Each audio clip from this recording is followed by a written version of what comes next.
दोस्तों, आज जो मूवी हम आपको सुनाने जा रहे हैं उसे 2011 की सबसे सुप्रीम मूवीज का खिताब हासिल है।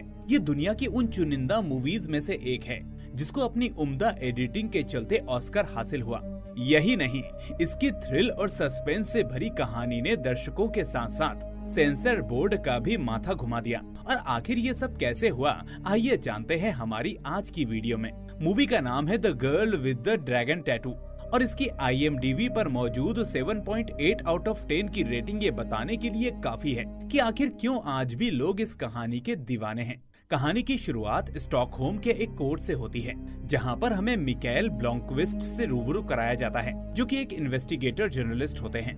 और हाल ही में उसने एक बहुत ही बड़ी कंपनी के CEO हैंस एरिक के ऊपर एक आर्टिकल छापा था कि वो अपने बिजनेस की आड़ में कई गैर कानूनी काम को अंजाम देता है। इस पर एरिक ने उसके ऊपर मानहानि का मुकदमा ठोक दिया और कोर्ट में सबूतों के अभाव के चलते मिकाएल अपनी बात को साबित नहीं कर पाया, जिसके कारण जज ने उसे जुर्माने के तौर पर $7 लाख की राशि एरिक को देने की सजा सुनाई। ये रकम मिकाएल के लिए काफी ज्यादा थी और इतनी ज्यादा कि उसकी पूरी जिंदगी भर की कमाई भी कम पड़ जाए। इसी चीज को सोचकर मिकाएल चिंतित हो जाता है और ऑफिस आता है। यहाँ उसकी बॉस एरिका मिलती है और निराश मिकाएल को दिलासा देती है कि वो चिंता ना करे, इसमें वो उसके साथ है। आखिर उसी के कहने पर तो वो आर्टिकल छपा था और फिर वो दोनों करीब आने लगते हैं, जिससे हमें समझ में आता है कि इन दोनों का अफेयर चल रहा है। दूसरी तरफ हम डिर्क फ्रोडे नाम के एक आदमी को देखते हैं जो अपने ऑफिस में बैठकर अपने साथी से एक लड़की के बारे में बात कर रहा था। ये वो लड़की होती है जिसको उसने मिकाएल के बारे में सारी जानकारी इकट्ठा करने को दी थी। इस लड़की का नाम लिज़बेथ है, जो हैकर होने के साथ साथ प्राइवेट इन्वेस्टिगेटर भी होती है। थोड़ी ही देर बाद वो यहाँ फ्रोडे से मिलने आती है और उसे मिकाएल के बारे में सब कुछ बता देती है, जैसे कि मिकाएल के एरिक के ऊपर लगाए गए सारे दावे सही थे। एरिक वाकई में दोषी है, लेकिन सबूत न होने की वजह से वो खुद फंस गया। साथ ही साथ उसका अपनी बॉस एरिका के साथ अफेयर भी चल रहा है, जो कि पहले से शादीशुदा है। यहाँ फ्रोडे के टेबल पर मिकाएल की पूरी फाइल पड़ी हुई थी, लेकिन लिज़बेथ को ये समझ में नहीं आ रहा था कि आखिर फ्रोडे मिकाएल के बारे में ऐसा क्या जानना चाहता था। इसलिए वो उसका पता लगाती है, जहाँ पर हमें मालूम पड़ता है कि फ्रोडे कभी हैंस एरिक का आदमी था और उसके लिए काम किया करता था। अब लिज़बेथ को दाल में कुछ काला लगने लगता है और वो एरिक के घर में घुसकर उसके सर्वर की तस्वीरें लेकर चली जाती है। उधर शाम को मिकाएल अपनी बेटी परनीला के साथ एक पार्टी में आया हुआ होता है। तभी उसके पास फ्रोडे का कॉल आता है, जो उसे बताता है कि मेरे बॉस हेनरिक वेनगर को तुमसे बहुत ही जरूरी काम है। यहाँ हमें समझ में आता है कि आखिर फ्रोडे ने मिकाएल से जुड़ी सारी जानकारियाँ इसलिए इकट्ठा की थी क्योंकि ये देखना चाहता था कि ये आदमी उसके मालिक का काम करने के लिए कैपेबल है या नहीं। पहले तो मिकाएल फ्रोडे को उसके साथ काम करने के सवाल पर ज्यादा जवाब नहीं देता, लेकिन थोड़ा बहुत सोच विचार करने के बाद रात में एरिका को कंपनी से इस्तीफा देकर सारी जिम्मेदारी अपने ऊपर लेकर अगली सुबह हेनरी से मिलने के लिए उसके शहर पहुंचता है। यहाँ उसे एयरपोर्ट पर लेने के लिए फ्रोडे आता है और रास्ते में ही मिकाएल को इस बात का अंदाजा लग जाता है कि हेनरी इस पूरे शहर का सबसे अमीर आदमी है। यहाँ तक कि वो एक अलग आइलैंड पर भी रहता है, जहाँ जाने के लिए सिर्फ एक ही ब्रिज है और तो और इस शहर में चलने वाले सभी ट्रांसपोर्ट में हेनरी का हिस्सा है। मिकाएल हेनरी के सामने बैठकर पूछता है, बताइए मैं आपकी कैसी मदद कर सकता हूँ। हेनरी उससे कहता है कि मैं चाहता हूँ कि तुम एक 40 साल पुराने केस का इन्वेस्टिगेशन करो और ये केस मेरे परिवार से जुड़ा है। दरअसल मेरे परिवार में ही कोई हम लोगों का दुश्मन है जो कई सालों से खेल रहा है। एक्चुअली में मेरे 2 और भाई हुआ करते थे और वो दोनों के दोनों नाज़िस्ट थे जो हिटलर की तरफ से युद्ध में चले गए और छोटे होने के कारण मुझे घर में ही रुकना पड़ा। बदकिस्मती से मेरे भाई रिगार्ड की मौत युद्ध के दौरान हो गई। हालांकि दूसरा भाई हेराल्ड अभी तक जिंदा है। रिगार्ड की मौत के बाद उसके बेटे गॉडफ्रेड ने उम्दा तरीके से बिजनेस को संभाला, लेकिन वो एक नंबर का अय्याश था और एक रोज नशे की हालत में नदी में कूदकर उसकी मौत हो गई। जिसके बाद मैंने गॉडफ्रेड के दोनों बच्चे यानी कि अपने नाती पोते मार्टिन और हैरियट को पालने का फैसला किया। मार्टिन आज हमारी कंपनी का CEO है, मगर आज से 40 साल पहले किसी ने हैरियट का खून कर दिया। लेकिन कहीं ना कहीं मुझे शक है कि उसका कातिल कोई परिवार का ही सदस्य है और तुम्हें इसी गुत्थी को सुलझाना है। यहाँ मिकाएल उससे पूछता है कि आखिर उसकी मौत कैसे हुई, जिस पर हेनरी बताता है कि उस रोज शहर में परेड चल रही थी। उसकी मृत्यु कुछ 16 साल के आसपास थी। परेड देखकर जब वो घर वापस आई तो वो मुझसे कुछ बात करना चाहती थी, लेकिन घर में ज्यादा मेहमान आने की वजह से मैं थोड़ा सा बिजी था और थोड़ी देर बाद उसे मालूम पड़ता है कि उसके घर की तरफ आने वाली ब्रिज पर एक बहुत ही भयानक एक्सीडेंट हो गया है। उस दिन नौकरानी ने आखिरी बार हैरियट को घर से बाहर जाते हुए देखा था, जिसके बाद वो कभी भी नहीं मिली। लेकिन हैरानी की बात ये थी कि आयरलैंड से जाते हुए किसी ने नहीं देखा था। ऊपर से ब्रिज पर एक्सीडेंट होने की वजह से वो कहीं बाहर भी नहीं निकल सकती थी और ना ही नदी से एक भी नाव बाहर गई थी। इस पर मिकेल पूछता है, तो आपको इस पर अपने परिवार वालों पर ही क्यों शक है? तो वो बोलता है कि दरअसल हैरियट बचपन से ही होशियार थी और मेरी लाडली भी थी। सबको अच्छे से अंदाजा था कि आगे व्यापार को वही संभालेगी और उसे ही प्रेसिडेंट की गद्दी मिलेगी। सभी के सभी उससे जलते थे, जिसके कारण उसे मार दिया गया। इसके बाद हेनरी मिकेल को बेसमेंट के कमरे में लेकर जाता है, जहाँ पर ढेर सारी पेंटिंग्स पड़ी होती हैं। ये पेंटिंग उसे हर साल हैरियट जन्मदिन पर तोहफे के तौर पर देती थी।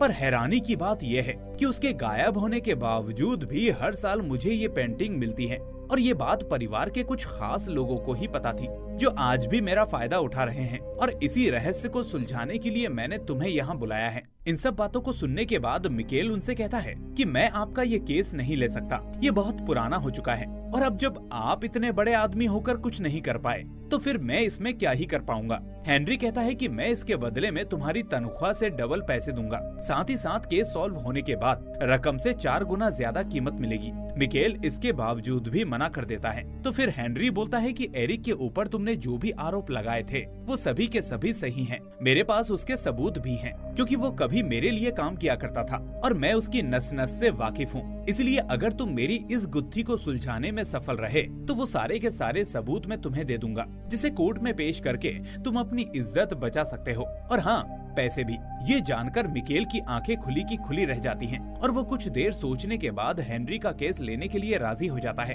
वहीं अब हम लिज़बेथ को देखते हैं, जो हैंस एरिक के सिस्टम को हैक करने के लिए एक मशीन लगा रही होती है। फिर वहाँ से अपने लीगल गार्जियन के घर जाती है, जो तबीयत बिगड़ने की वजह से जमीन पर पड़े हुए थे। वो उन्हें फौरन अस्पताल में लेकर जाती है और डॉक्टर बताते हैं कि उनकी हालत काफी नाजुक है। ये सुनकर लिज़बेथ परेशान हो जाती है, क्योंकि जब लिज़बेथ पागल खाने में थी और उसे नशे की लत थी तो सरकार ने उसे लीगल गार्जियन दिया था, जो उसका ख्याल रखने के साथ साथ उसके पैसे का भी हिसाब रख सके। ये बुजुर्ग व्यक्ति काफी अच्छे इंसान थे। उन्होंने कभी भी लिज़बेथ से कोई सवाल जवाब नहीं किया, उसे जहाँ मन चाहा वहाँ जाने दिया। अब लिज़बेथ को इस बात की चिंता सता रही थी कि उसके अगले लीगल गार्जियन कैसे होंगे। उधर अब मिकेल अपना बोरिया बिस्तर बांधकर हेनरी के शहर चला जाता है और हैरियट को ढूंढने में लग जाता है। यहाँ उसे पुराने डिटेक्टिव की फाइल में ये पढ़ने को मिलता है कि उन्होंने लाखों कोशिशें की, मगर अंत में उनके हाथ हैरियट की लाश नहीं मिली। इसके बाद मिकेल अपने केस की शुरुआत इस डिटेक्टिव से मिलकर करता है, जिसका नाम होता है मोराल। वो अपने साथ हैरियट की पर्सनल डायरी भी लाता है और कहता है कि क्या आपको ये डायरी मिली थी? वो कहता है कि हाँ, लेकिन मुझे इसमें कुछ खास नहीं मिला। तो फिर मिकेल डायरी के पीछे मौजूद कुछ लोगों के नाम और उनके नंबर दिखाता है, जिस पर मोराल कहता है कि हाँ, मेरी नजर इन नाम और नंबर पर गई थी, लेकिन इनमें से कोई भी उसे नहीं जानता। अब मिकेल उससे पूछता है कि आखिर उस दिन क्या हुआ था। मोराल बताता है कि जहाँ तक मैंने उस जगह और उनके रिश्तेदारों से बात करके पता लगाया था, तो सबका एक ही जवाब था कि पीरियड्स आने की वजह से हैरियट बहुत ज्यादा घबरा गई थी, लेकिन इसकी असली वजह क्या थी किसी को नहीं पता। साथ ही साथ मोराल यहाँ ऐसे ही एक सेम टू सेम रेबेका नाम के केस के बारे में बताता है, जो हैरियट के केस की तरह अभी तक सुलझ नहीं पाया। वहीं अब लिज़बेथ को एक नया गार्जियन दिया जाता है, जिसका नाम निल्स बुजरमन होता है। ये काफी उल्टी खोपड़ी का इंसान होता है। इसने उसके पैसे भी कट कर दिए, मतलब लिज़बेथ को अपने ही पैसे के लिए उसके सामने गिड़गिड़ाना पड़ेगा। मोराल से ये सारी जानकारी लेने के बाद मिकेल हैरियट के भाई मार्टिन से मिलने उसके घर जाता है, जहां आज मार्टिन ने खुद डिनर बनाया था और डिनर पर उसका शिकार किया हुआ हिरण का मांस था, जिसे उसकी गर्लफ्रेंड काफी पसंद करती है। ये डिनर मिकेल को भी खाने में काफी पसंद आता है और वो उसकी तारीफ भी करता है। फिर अचानक खिड़कियों से आवाज आने लगती है, तो मार्टिन खिड़कियों को बंद करने के लिए चला जाता है। अब मिकेल मार्टिन की गर्लफ्रेंड लिव से हैरियट के बारे में पूछता है। उसने यहाँ सबको बताकर रखा था कि वो हेनरी की बायोग्राफी लिख रहा है। तभी यहाँ मार्टिन भी वापस आ जाता है और अपनी बहन के बारे में बात करते करते भावुक हो जाता है और कहता है कि अगर आप मेरे दादाजी के ऊपर किताब लिख रहे हैं तो मेरी बहन पर भी 1-2 पन्ने जरूर लिखिएगा, मैं उसे बहुत ज्यादा मिस करता हूँ। दूसरी तरफ लिज़बेथ जब किसी काम से मेट्रो पकड़ने के लिए नीचे जा रही होती है, तभी एक चोर उसका बैग छीन लेता है और वो उसके पीछे दौड़कर अपना बैग तो पकड़ लेती है, लेकिन उसमें रखा हुआ लैपटॉप टूट चुका था। लैपटॉप को बनवाने के लिए उसे पैसों की जरूरत थी, जो कि लीगल गार्जियन बुर्जुमन से ही मिल सकते थे। इसीलिए वो उनसे अपने लैपटॉप को बनवाने के लिए पैसे मांगने के लिए जाती है, जिस पर बुर्जुमन उसके करीब आकर उसे खुश करने की बात कहता है और मजबूरी में ना चाहकर भी अपने ही पैसों के लिए बेचारी लिज़बेथ को ये घिनौना काम करना पड़ता है, जिससे उसे काफी गुस्सा भी आती है, लेकिन वो अफसोसन कर कुछ भी नहीं सकती थी। एक रोज मिकेल से मिलने हैरियट की कजिन सिसिलिया आती है। यहाँ वो सिसिलिया बताती है कि अगर हैरियट किसी से सबसे ज्यादा करीब थी तो वो थी मेरी ही बहन अनीटा, लेकिन अब वो इंग्लैंड में रहती है और उसे यहाँ आना बिल्कुल भी पसंद नहीं था, मानो वो इस परिवार से नफरत करती है। मिकेल को लगता है कि कहीं न कहीं एनिटा उसकी इसमें मदद कर सकती है और वो उससे मिलने के लिए अगले ही पल इंग्लैंड की फ्लाइट बुक करके लंदन पहुंचता है। पहले तो एनिटा उससे बात करने के लिए बिल्कुल भी राजी नहीं होती, लेकिन जैसे ही वो बताता है कि मैं हेनरी के ऊपर उसकी बायोग्राफी लिख रहा हूँ, तो वो बात करने के लिए राजी हो जाती है और फिर बातों ही बातों में मिकेल उससे हैरियट के बारे में पूछता है। इस पर एनिटा कहती है कि वो बहुत ही होशियार लड़की थी, लेकिन काफी परेशान रहती थी और इसका कारण उसका शराबी पिता और पागल माँ थी। वहीं दूसरी तरफ हम देखते हैं लिज़बेथ को, जिसे एक बार फिर से पैसों की जरूरत पड़ती है और पैसे देने के बहाने बुर्जुमन उसके साथ लगातार 6 घंटे धोखे से बलात्कार करता है। लेकिन इस बार लिज़बेथ सब कुछ अपने कैमरे में कैद कर लेती है और शांति से वहां से चली जाती है, मगर ये शांति किसी तूफान के आने की पहले की थी, क्योंकि अगले ही दिन लिज़बेथ पूरी व्यवस्था के साथ एक बार फिर से बुर्जुमन से मिलने जाती है, लेकिन इस बार वो उसे तुरंत बेहोश करके ठीक उसी तरह से नंगा बांध देती है जिस तरह से उसने उसे बांधा था। फिर वो एक रॉड लेकर उसके शरीर में डाल देती है और उस वीडियो को दिखाते हुए कहती है कि अगर तुमने कोर्ट में जाकर ये नहीं बोला कि मैं अब ठीक हो चुकी हूँ और मुझे किसी लीगल गार्जियन की जरूरत नहीं है, तो ये वीडियो मैं पूरी तरह से इंटरनेट पर वायरल कर दूंगी, जिसके बाद तुम्हें जमानत भी नहीं मिलने वाली। और तो और वो वहाँ से जाते जाते उसके शरीर पर एक टैटू भी गोद देती है, जिसमें लिखा होता है आई एम रेपिस्ट। उधर मिकेल के हाथ हैरियट की कुछ पुरानी तस्वीर लग जाती है, जो कि परेड के दिन की थी, जहां उसे आखिरी बार देखा गया था। यहाँ उसी लिफाफे में उसे स्टूडियो का एड्रेस मिल जाता है, जहां वो 40 साल पुराने सारे नेगेटिव को निकलवा लेता है और यहाँ उसकी नजर कई तस्वीरों पर पड़ती है, जिसमें हैरियट नजर आ रही होती है, लेकिन यहाँ पर वो किसी को देखकर डर रही होती है, जिससे मिकेल को समझ में आ जाता है कि भीड़ में ही मौजूद कोई शख्स उसका पीछा कर रहा था। थोड़ी देर बाद मिकेल से मिलने उसकी बेटी परनीला आती है। वो अपने पिता को काफी दिनों से मिस कर रही थी, इसीलिए वो यहाँ उससे मिलने आई थी। दोनों काफी देर बात करते हैं और फिर वापस जाते वक्त परनीला अपने पिता से कहती है कि आपको बाइबल पर कुछ उल्टा सीधा नहीं लिखना चाहिए, वरना आपको पाप लगेगा। मिकेल कहता है कि मैंने ऐसा कुछ भी नहीं लिखा है, जिस पर परनीला एक बहुत ही बड़ा राज खोलते हुए कहती है कि आपकी टेबल पर जो पेपर पर नंबर लिखे हैं वो बाइबल के वर्सेस थे, जिसे सुनकर मिकेल भागकर अपने कमरे में आता है और यहाँ उसे मालूम पड़ जाता है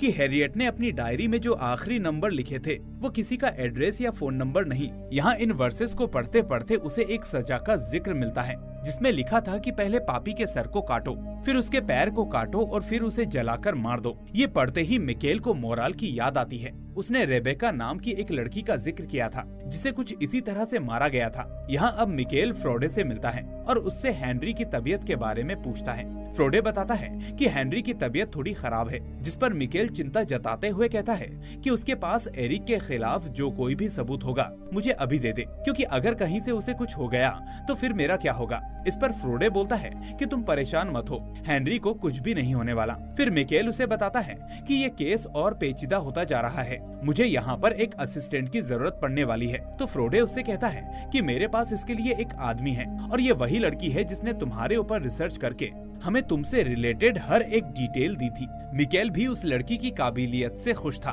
और फ्रोडे के द्वारा बताए गए पते पर लिज़बेथ से मिलने वो पहुंच जाता है, जहां वो उसे केस के बारे में सब कुछ बताता है। ये सुनकर लिज़बेथ उसके साथ काम करने के लिए राजी हो जाती है। फिर मिकेल उसे उन लोगों का पता लगाने के लिए कहता है जिनकी मौत बाइबल में लिखी इन वर्सेस की तरह हुई है। अब लिज़बेथ काम में लग जाती है और इंटरनेट पर उन सभी लोगों के बारे में सर्च करती है जिनकी मौत कुछ इसी तरह से हुई थी, लेकिन उसे यहाँ पर कुछ ज्यादा नहीं मिलता, क्योंकि ये सब केस बहुत ही पुराने हो चुके थे। इसीलिए वो एक जनरल लिस्ट को लेकर सभी पुलिस स्टेशन में जाकर उन हत्याओं के बारे में जानकारी इकट्ठा करती है और फिर मिकेल को बताती है कि हैरियट ने तो सिर्फ अपनी डायरी में 5 लड़कियों का जिक्र किया है, लेकिन यहाँ पर मुझे 10 लड़कियों के बारे में पता लगा है। इनका नाम हैरियट की डायरी में भी है। उन्हें बिल्कुल उसी तरह से मारा गया जिस तरह से बाइबल में लिखा हुआ था। हैरत की बात तो ये है कि ये सभी की सभी यहूदी थी और यहूदियों से सबसे ज्यादा नफरत नाज़ीज़ करते हैं। यानी कि इनका कत्ल किसी नाज़ीज ने ही किया है। इस बात को सुनने के बाद मिकेल को याद आता है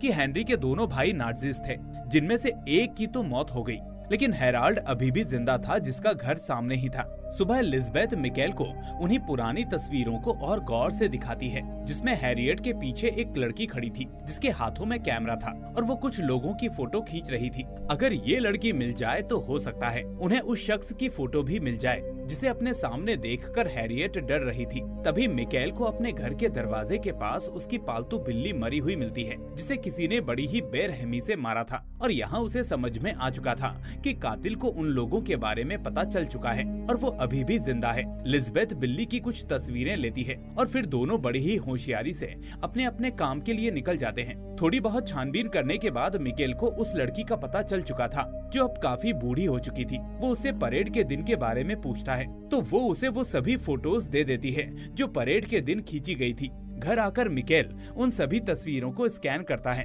जहाँ कई ढेर सारे लोग मिलते हैं और वो कंफ्यूज हो जाता है कि आखिर हैरियट इनमें से किसको देखकर डर रही थी। इसके बाद वो उस जगह पर पहुँचता है जहाँ पर हैरियट के पिता की मौत हुई थी। मिकेल नदी को बहुत गौर से देख रहा होता है कि तभी कोई उस पर गोली चलाता है, लेकिन गोली सर को छूकर निकल जाती है।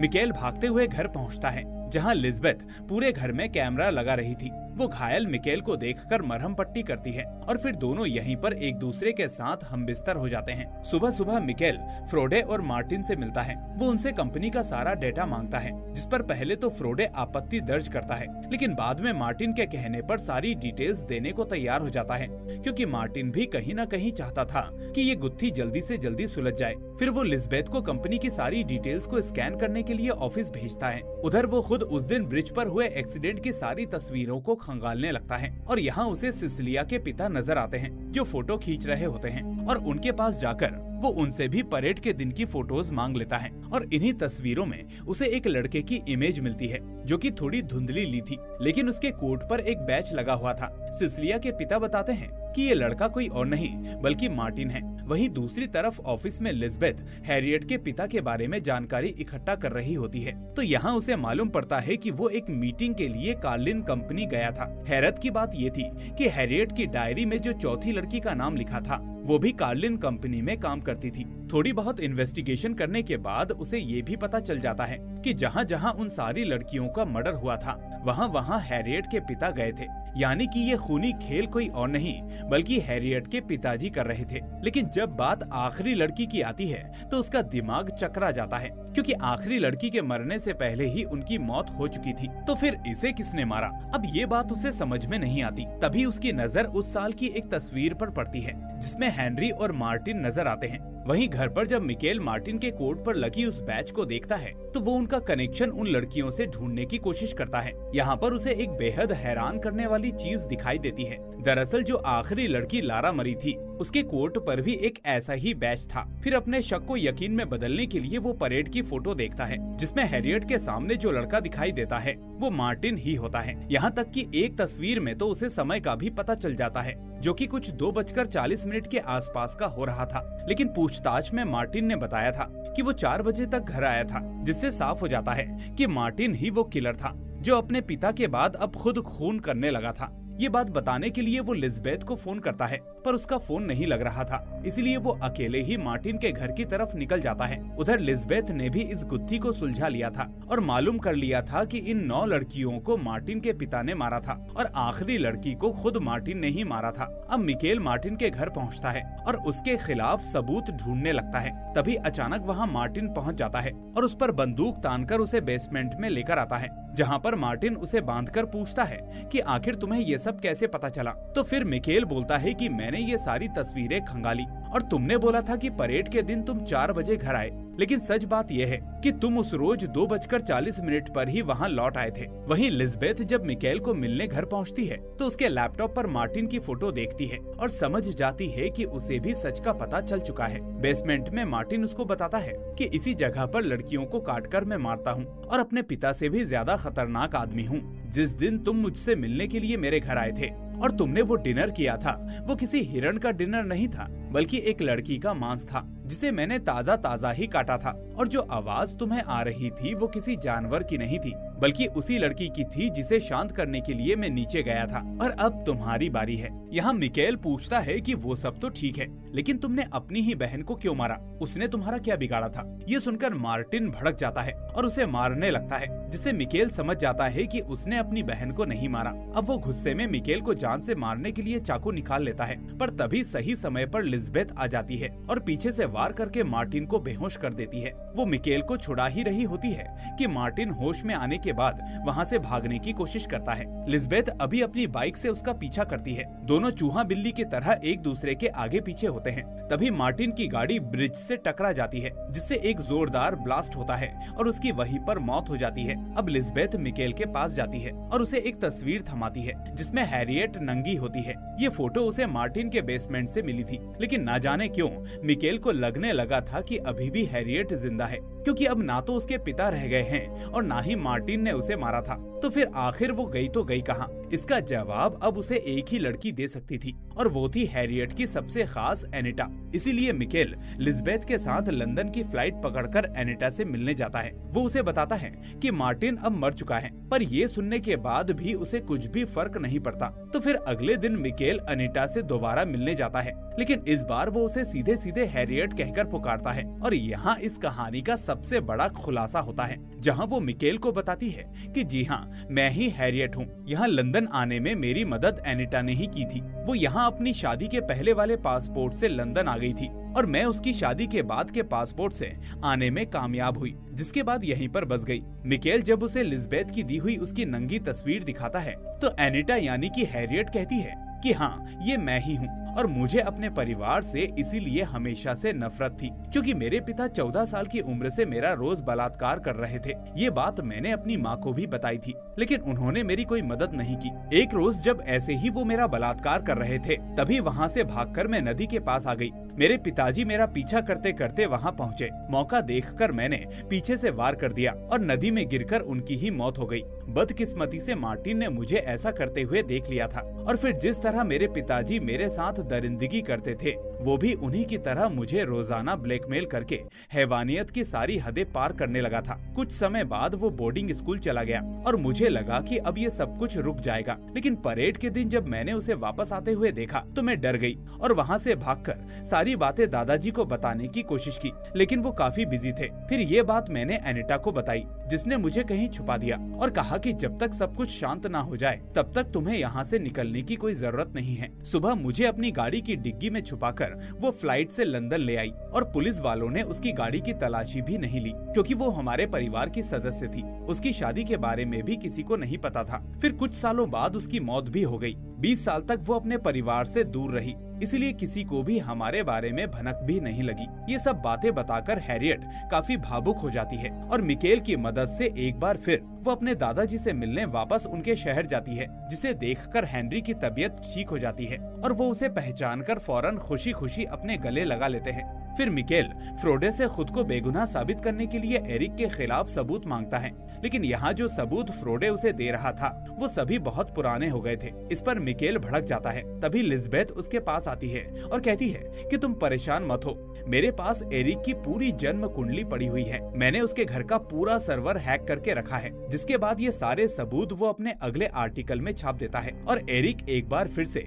सरकार के शिकंजे में आ जाता है। लेकिन उसे सजा मिलेगी या नहीं ये तो कोर्ट के ऊपर निर्भर करता है। वहीं हम लिज़बेथ को देखते हैं जो मिकेल से $50,000 उधार मांगती है और वो उसे दे भी देता है। ये पैसे लेकर वो ज्यूरिक जाती है, जहाँ पर एरिक का सारा काला पैसा दबा हुआ था। यहाँ बैंक जाकर लिज़बेथ बैंक मैनेजर को पूरी रकम का 4% रिश्वत देने का वादा करती है और एरिक के सर्वर से निकाले गए उसके बैंक के पासवर्ड को बताकर $3 मिलियन लेकर अपने दूसरे अकाउंट में डालकर वापस अपने शहर आ जाती है। अब लिज़बेथ के पास काफी पैसे हो चुके थे, इतने पैसे कि उसे जिंदगी भर कोई भी काम करने की जरूरत नहीं थी। वो मिकेल से लिए हुए $50,000 भी उसे वापस कर देती है और पूछती है कि क्रिसमस के दिन वो क्या कर रहा है। तो मिकेल बताता है कि वो उस दिन अपनी बेटी के साथ समय बिताएगा। अगले रोज मिकेल को मालूम पड़ता है कि एरिक का मर्डर हो गया है, लेकिन उसे मारने वाला कौन था ये किसी को भी नहीं पता। हकीकत में एरिक को रशियन माफियाज ने मार दिया था, क्योंकि जो पैसे लिज़बेथ ने एरिक के पीठ पीछे स्विस बैंक में जाकर निकाले थे उसमें उनका भी हिस्सा था। एरिक अब रास्ते से हट चुका था, यानी अब मिकेल को केस हारने या जीतने की कोई टेंशन नहीं थी। उधर क्रिसमस पर तोहफे के रूप में एलिजाबेथ मिकेल के लिए एक जैकेट खरीदती है और उसे देने के लिए उसके घर की तरफ पहुंचती है, पर तभी वो देखती है कि यहाँ मिकेल अपनी बेटी के साथ नहीं बल्कि प्रेमिका एरिका बर्जर के साथ हाथों में हाथ डालकर समय गुजार रहा है। ये देखकर उसका दिल टूट जाता है, क्योंकि कहीं ना कहीं एलिजाबेथ मिकेल से प्यार करने लगी थी और जैकेट को वहीं फेंककर चुपचाप चली जाती है, जिसके साथ ही हमारी ये कहानी यहीं पर समाप्त हो जाती है। तो दोस्तों, आपको ये मूवी कैसी लगी हमें कमेंट करके जरूर बताएं। साथ ही वीडियो को लाइक करके अपने दोस्तों के साथ शेयर करना ना भूलें और अगर नए हैं तो चैनल को सब्सक्राइब करके नोटिफिकेशन बेल को भी दबा दें। अब मैं मिलूंगा आपसे अगली ऐसी ही शानदार मूवी के साथ। Till then take care and thanks for watching.